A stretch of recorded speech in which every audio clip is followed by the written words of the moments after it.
जय यीशु मसीह की। प्रभु यीशु मसीह हम सबको अपनी आशीषों से तृप्त करे। हम एक बार फिर से परमेश्वर के वचन को सीखने और समझने की कोशिश कर रहे हैं। प्रभु का बहुत धन्यवाद। इन मार्च और अप्रैल के समय में परमेश्वर ने सभी की मदद करी ताकि हर एक व्यक्ति उपवास और प्रार्थना में और इन पवित्र दिन के अंदर अपने आप को जांच और परख सके और परमेश्वर के साथ एक रिश्ते और एक नाते में आने वाला बन जाए।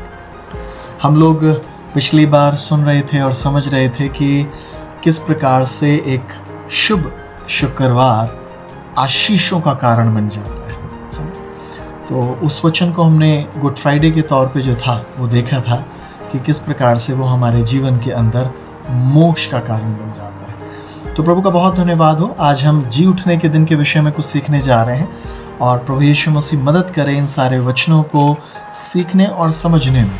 लोग अधिकांश ईस्टर के नाम से इसे संबोधित करते हैं, जबकि बाइबल में ईस्टर शब्द की घोषणा या उसका जो शब्द है वो बाइबल में नहीं आ पाया है।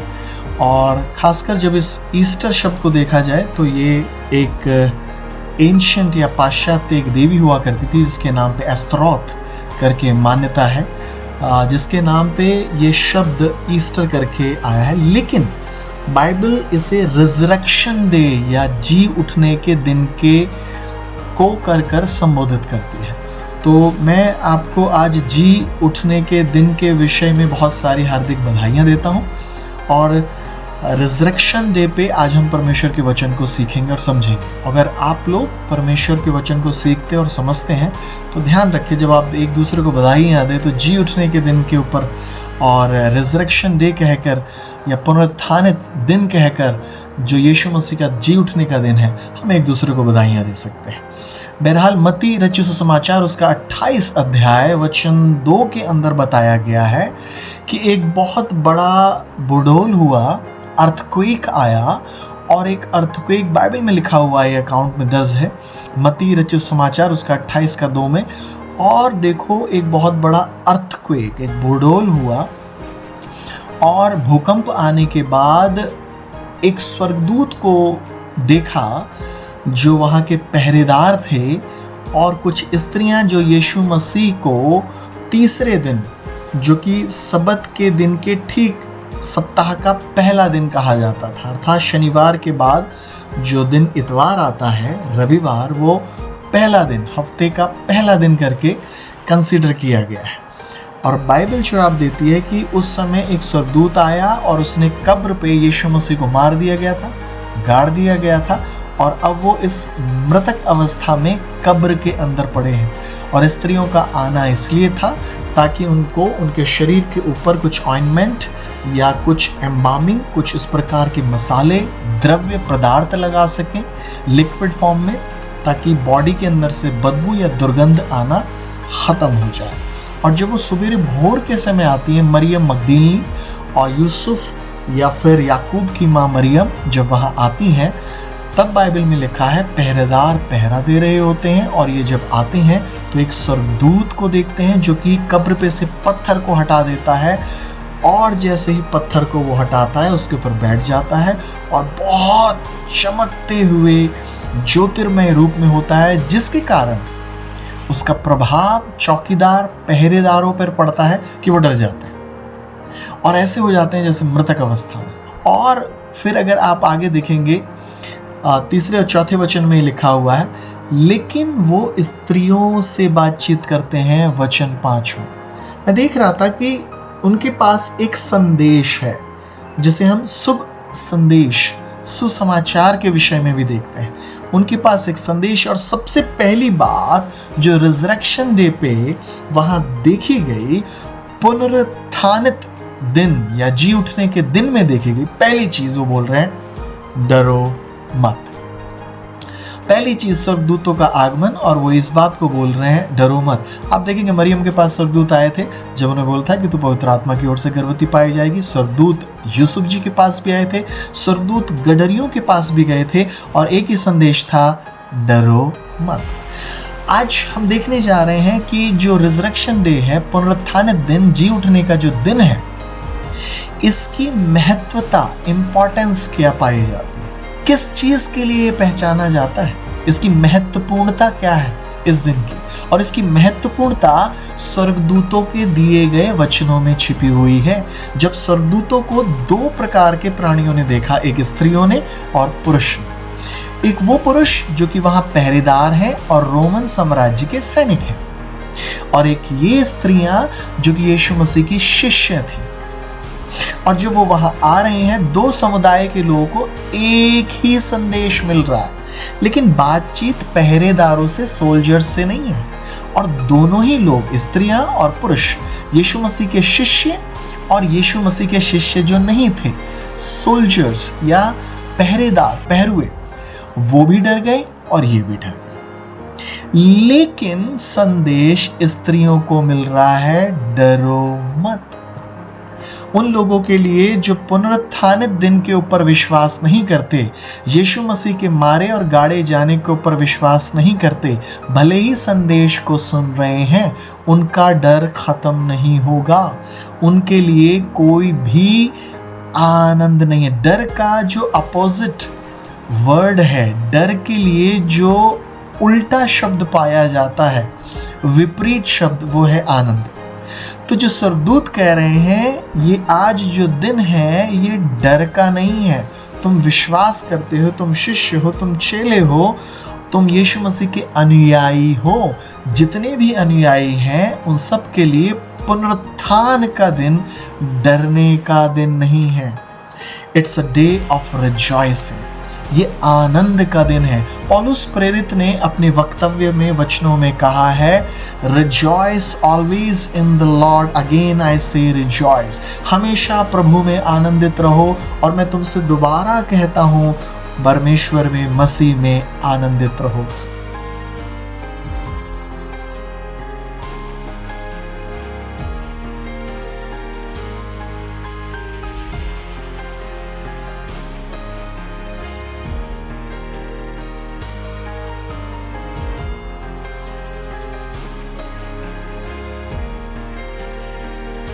पौलुस प्रेरित एक बात को जान गए थे इस घटना के द्वारा कि मसीह जी उठा है, और उसके जी उठने के अंदर जितने लोग उसके अनुयायी हैं, उसके मारे जाने, गाड़े जाने पर विश्वास करते हैं कि वो पिता का इकलौता पुत्र है, वो परमेश्वर का भेजा हुआ मेमना है, उनके अंदर डर नहीं पाया जाएगा। यही स्वर्ग से संदेश है। स्वर्ग संदेश दे रहा है मसीह यीशु के पैदा होने का, स्वर्ग संदेश दे रहा है माँ मरियम और यूसुफ जी को वहां से भाग जाने का। और देखिए, स्वर्ग ने जब संदेश दिया था स्वर्गदूतों के माध्यम से, तो मरियम और यूसुफ को दिया था और गडरियों को दिया था। और आप मरियम और यूसुफ को देखेंगे, उसके बाद वो आनंदित हो रहे हैं। गडरियों को देखेंगे, जब वो दंडवत करके आए तो यीशु मसीह की वर्शिप करके वो आनंदित हो रहे हैं। लेकिन उसी समय में हेरोद राजा के पास भी एक संदेश गया था कि वहां दाऊद की नगरी में बैतलहम के अंदर एक राजा उत्पन्न हुआ है।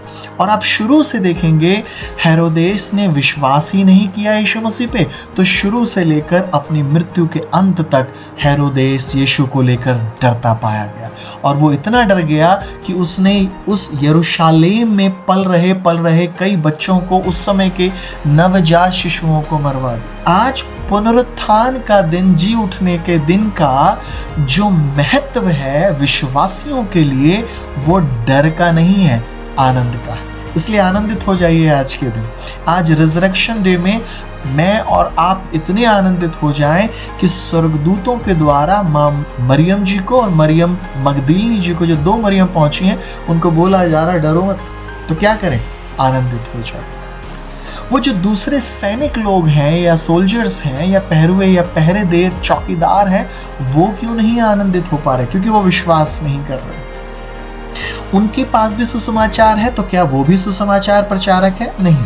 वो इस खबर को लेके महायाजकों के पास जाते हैं। बेसिकली वो सुसमाचार प्रचारक नहीं, लेकिन खबरी ज्यादा है, खबर को पहुंचाने वाले। और खबरियों को देसी भाषा में जासूस भी कहते हैं।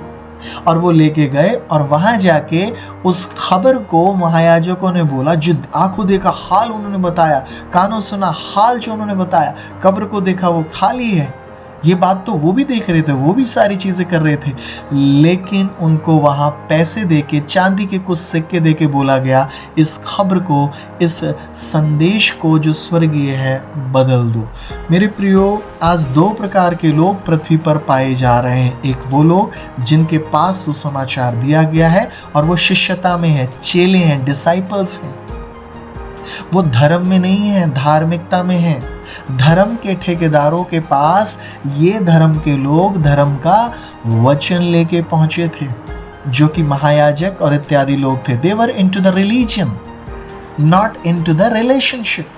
बट मैरी, जो मरियम थी, वो रिश्ते में थी परमेश्वर के साथ, वो रिलीजन में नहीं थी। रिजरेक्शन डे, क्रूस की कथा और जी उठने की कथा, ये दोनों बात धर्म से संबंधित है ही नहीं। ये धार्मिकता से संबंधित बात पाई जाती है। इसका धर्म से कोई लेना देना नहीं है। यीशु मसीह कोई धर्म स्थापित करने आया ही नहीं, बल्कि धर्म के ठेकेदारों ने उनका बिजनेस, उनका व्यापार ना बंद हो जाए, इसीलिए उनकी सत्ता ना चली जाए, पैसे देकर सुसमाचार को डाइल्यूट कर दो, बदल दो। जो है ही नहीं उसे लोगों को जाकर बताओ। लेकिन स्वर्ग उनके अंदर ट्रस्ट कर रहा है, भरोसे के साथ चीजों को बोल रहा है कि जो शिष्य हैं वो यीशु मसीह के पग चिन्हों पर चलते हैं। पहली बात, जी उठने के दिन परमेश्वर इस रिजरेक्शन डे से इसकी महत्वपूर्णता हमारे जीवन में क्या लाना चाहता है। हम बिल्कुल ना डरें। हम कहीं किसी भी स्थान में रह रहे हैं, किसी भी जगह, किसी भी कलर, किसी भी जाति से क्यों ना आते हो, हर एक मानव जाति के लिए सुसमाचार पाया जाता है। डरो मत। क्या करो? आनंदित हो जाओ, आनंदित हो जाओ। It's a day of rejoicing. आनंद करो, आनंद करो। किस बात पे? दूसरी बात, छठे ही पद के अंदर 28 अध्याय, मत्ती रचित सुसमाचार 28वें अध्याय में स्वर्गदूत कहता है, मैं जानता हूं तुम उस यीशु मसीह नासरी को ढूंढ रहे हो जिसको क्रूस पे चढ़ाया गया था। स्वर्गदूत कहता है वो यहां नहीं है, वो जी उठा है। दूसरे सुसमाचारों में लिखा है कब्र खाली है, द ग्रेव इज एम्प्टी। तुम जीवित को मृतक मुर्दों में क्यों ढूंढ रहे हो? आज आपको मैं एक बहुत बड़ी मुद्दे की और बड़ी शानदार बात बताता हूं। मसीह लोग कई बार खाली या खालीपन को ना बड़े घबरा जाते थे, लेकिन मैं आज आपको बोलना चाहता हूं, अपने खालीपन पे घमंड करना सीखिए, गर्व, फक्र कीजिए। आप ध्यान रखिए, बाइबल में खालीपन के ऊपर, आज कब्र खाली है, इट्स एम्प्टी, खाली है। जब शादी काना नगर के उस नगर में विवाह के दौरान यीशु मसीह को बुलाया गया था, तो जहां वो जो दाखरस कम हो गया था, जो घड़े थे, मटके थे, वो खाली हो गए थे। छह घड़े या 6 मटके थे, वो खाली हो गए थे। जो जार्स थे, स्टोन्स जार, वो खाली हो गए थे, उसमें से दाखरस पूरा खत्म हो गया था। और वो माँ मरियम चिंतित हो गई, लोग वहां के चिंतित हो गए। आप देखिए, सामरी स्त्री यूहन्ना समाचार उसके 4 अध्याय में आई और उसके पास भी एक खाली मटका है, घड़ा है, जो पानी भरने के आई, खालीपन। पतरस के बारे में आप देखेंगे बाइबल में, पतरस सारी रात मछली मारता रहा और उसका जाल खाली है, समुद्र खाली, झील खाली, जाल खाली। अगले दिन यीशु मसीह पहुंचे, नाव खाली। जब मछली ही नहीं पकड़ी है तो जेब भी खाली होगी, व्यापार नहीं हुआ है, सारे चीज के अंदर खाली, खालीपन, खालीपन। जब भी कोई चीज खाली दिखाई देती है या खालीपन पाया जा रहा है, इसका एक मतलब मैं समझ पाया हूं, परमेश्वर खालीपन से कुछ नया उत्पन्न करना चाहता है। परमेश्वर खाली जगहों से, खाली स्थानों से, खाली चीजों से, एम्प्टीनेस को परमेश्वर भरपूरी के साथ इस्तेमाल, न्यूनेस क्रिएट करना चाहता है। Out of your emptiness he wants to create a new thing. वो नई चीजों को उत्पन्न करना चाहता है खाली क्षेत्र से। द ग्रेव इज एम्प्टी, कब्र खाली है। और इस खालीपन को स्वर्गदूत ने बोला, इसे विटनेस करो, देखो।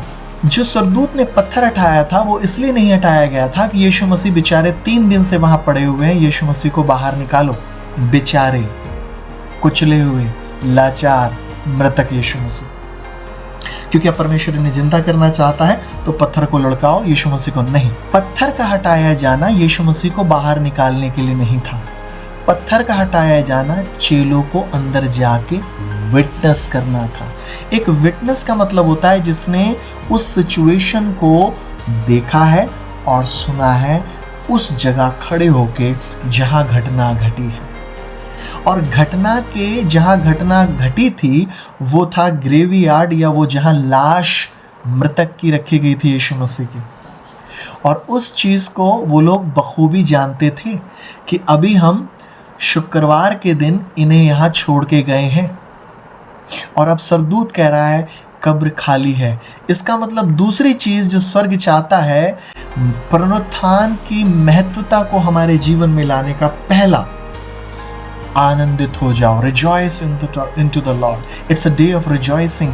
ये आनंद मनाने का दिन है। दूसरा, ये गवाह बनने का, विटनेस बनने का दिन है।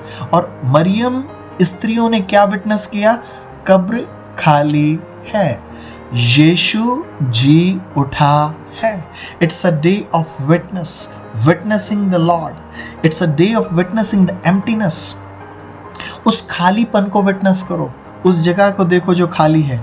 और इसका एक बहुत बड़ा संदेश था इन स्त्रियों के लिए कि अब परमेश्वर कुछ नया कर चुका है।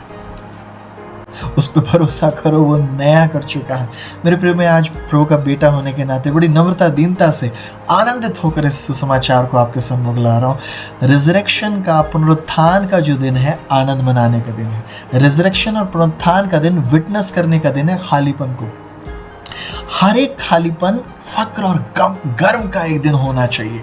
मेरी और आपकी लाइफ में जब आप खाली और बिल्कुल एम्प्टी पाए जाते हैं, वही एक समय है जब परमेश्वर उस एम्प्टीनेस को भरपूरी में बदलना चाहता है। हर एक विश्वासी खालीपन को परमेश्वर इस्तेमाल करके भरपूरी में इस्तेमाल करना चाहता है, भरपूरी के साथ उसे भरना चाहता है। सरदूत ये बोलना चाह रहा है, ये खालीपन को विटनेस करो, देखो, इसके गवाह बन जाओ। इस खालीपन को तुम्हारी आंखों से देखो। फिर सरदूत 7वें वचन में बोलता है, जो तुमने देखा है और जो तुमने सुना है, अर्थात कब्र खाली है, अर्थात वो जी उठा है। इन दो बातों को, यही गुड न्यूज है, यही सुसमाचार है, यही जाके चेलों को बताओ। गुड न्यूज चेलों के लिए है। याद रखें, जो सुसमाचार सरदूत की ओर से आ रहा था, उसे पहरेदार, चौकीदार भी सुन रहे थे, लेकिन वो सुसमाचार उनके काम नहीं आया, उन्हें आनंदित नहीं किया।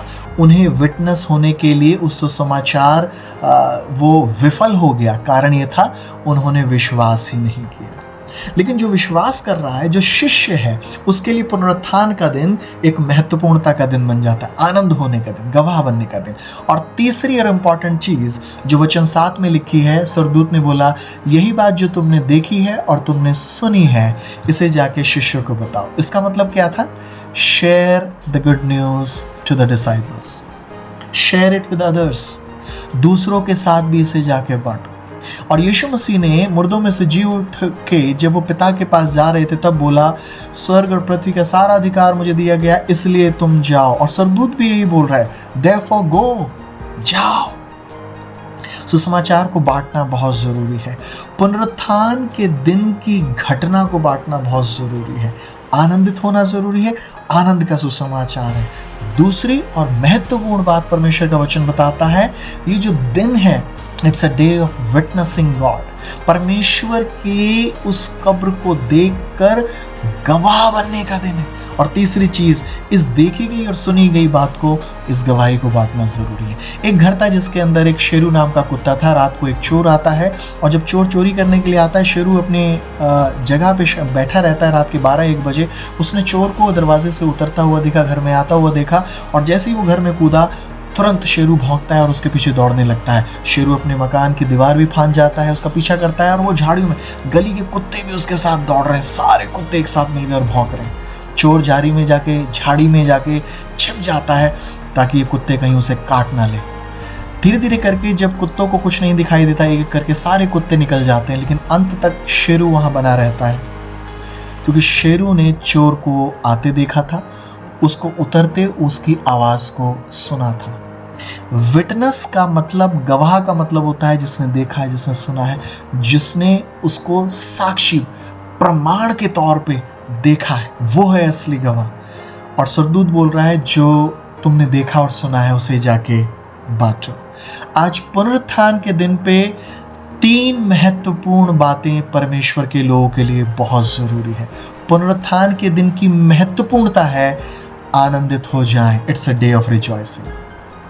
पुनरुत्थान के दिन की महत्वपूर्णता है it's a day of witnessing Lord Jesus Christ. यीशु मसीह की उस खाली कब्र को और जी उठने के संदेश को लेकर गवाह बन जाए। तीसरी बात, ये जो संदेश मेरे और आपके पास मिला है इसे अपने तक ना रखें, लेकिन लोगों तक भी बांटना चालू कर दे। कौन डट पाएगा, कौन अंत तक इस सुसमाचार को बांट पाएगा और दे पाएगा?